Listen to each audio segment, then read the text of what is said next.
กองประชุมคบคณะบริหารงานภาคแขวงครั้งที่2สมัยที่8ได้ไขขึ้นในตอนเช้าวันที่23กันยายน2025อยู่ที่ห้องประชุมห้องว่าการแขวงภายใต้การเป็นประธานและกล่าวเปิดกองประชุมของสหายโซนธนูธรรมวงศ์กรรมการศูนย์กลางภาคเลขาภาคแขวงบริคำไซ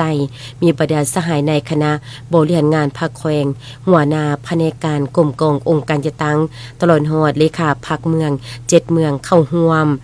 กองประชุมได้ฟังการขึ้นผ่านบทสรุปทอดถอนบทเรียนการจัดตั้งปฏิบัติเวียกงานดำเนินกองประชุมใหญ่ผู้แทนองค์คณะภาคแขวงสมัยที่8ในระยะผ่านมาเป็นต้นแม่นการจัดตั้งปฏิบัติเวียกบุคลากรและดำเนินชีวิตการเมืองเวียกงานกักเกียมเนื้อในเวียกงานขบวนการและยองย่อเวียกงานเศรษฐกิจหับแขกและสถานที่เวียกงานป้องกันศาสตร์ป้องกันความสงบและสุขภาพและบรรดาเวียกงานในด้านต่างๆที่ติดพัน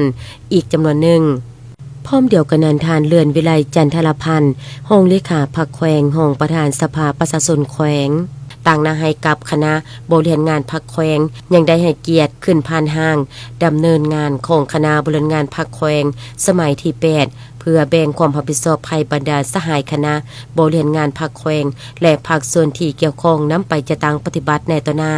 และในตอนท้ายของกองประชุมบรรดาแขกที่เข้าร่วมยังได้ผลัดเปลี่ยนการประกอบคำคิดเห็นที่ราคาคืนต่อกับการจัดตั้งปฏิบัติเวียกงานในด้านต่างๆร่วมกันจางกงไปกงมา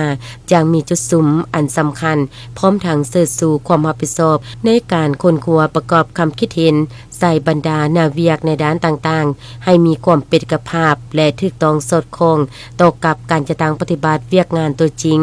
เพื่อเนี่ยเซ็นให้การจัดตั้งปฏิบัติเวียกงานในด้านต่างๆในต่อหน้ามีผลสำเร็จและก้าวพัฒนาขึ้นตามทิศแผนการพัฒนาเศรษฐกิจสังคมใน5ปีต่อหน้าที่มติกองประชุมใหญ่องค์คณะภาคแขวงบริคำไซครั้งที่8ได้วางออก